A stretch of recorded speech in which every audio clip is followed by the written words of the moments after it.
Assalamualaikum warahmatullahi wabarakatuh. Perkenalkan, nama saya Devina Zarainia Putri, NIM P2722902562.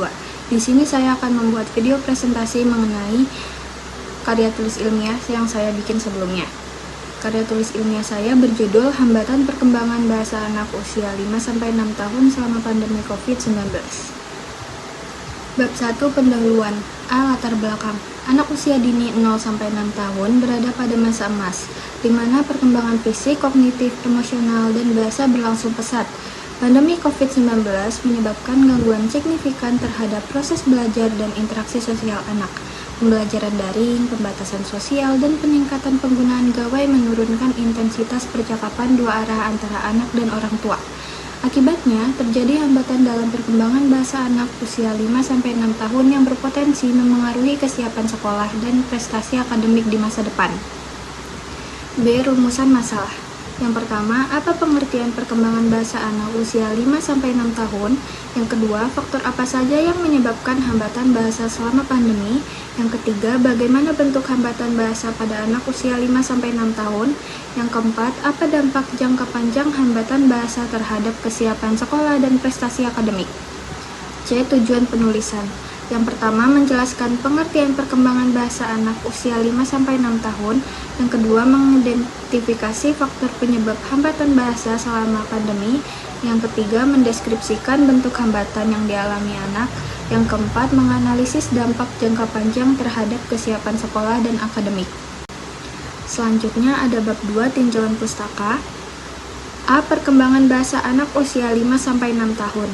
Pada usia ini, anak biasanya sudah menguasai lebih dari 2.500 kosakata dan mampu berbicara lancar.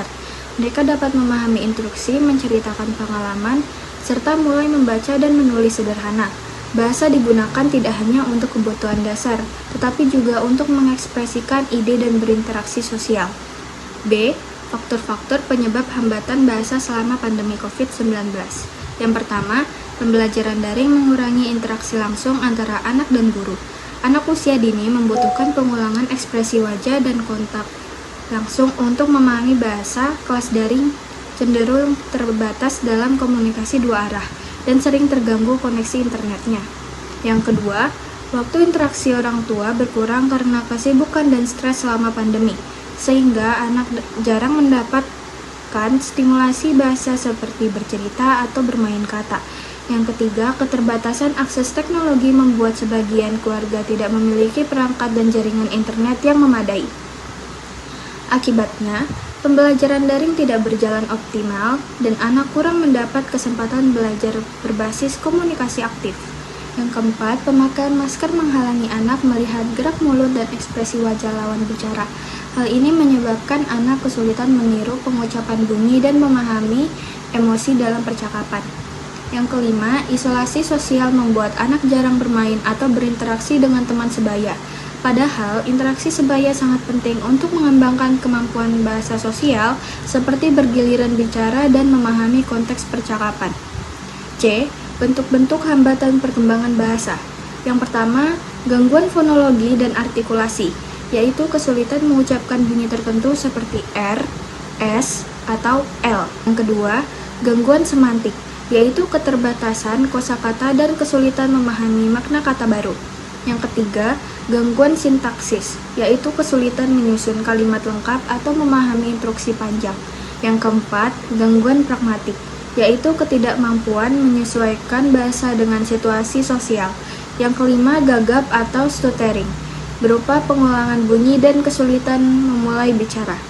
Yang keenam, keterlambatan umum bicara dan bahasa, di mana kemampuan anak tertinggal dari usia seharusnya. Kemudian D. Dampak jangka panjang hambatan bahasa.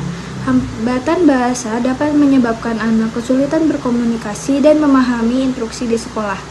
Anak bisa menjadi tidak siap belajar, sulit membaca dan menulis, serta mengalami penurunan prestasi akademik. Selain itu, hambatan ini dapat menimbulkan masalah psikososial seperti rasa malu, rendah diri, dan kesulitan bersosialisasi. Jika tidak ditangani, hambatan tersebut dapat berlanjut hingga usia sekolah dasar dan mempengaruhi masa depan pendidikan anak. Kemudian bab 3, penutup. A. Kesimpulan, pandemi COVID-19 menyebabkan gangguan nyata terhadap perkembangan bahasa anak usia 5-6 tahun. Hambatan muncul karena keterbatasan interaksi, penggunaan masker, dan sistem pembelajaran daring.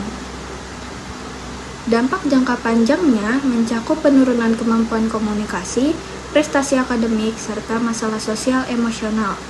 Intervensi dini sangat penting untuk mencegah dampak lebih lanjut. B. Saran.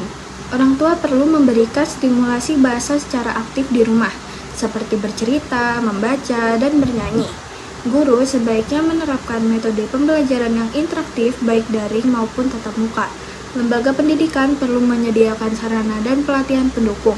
Penelitian lebih lanjut disarankan untuk menilai dampak jangka panjang hambatan bahasa pasca pandemi. Sekian presentasi karya tulis ilmiah saya. Wassalamualaikum warahmatullahi wabarakatuh.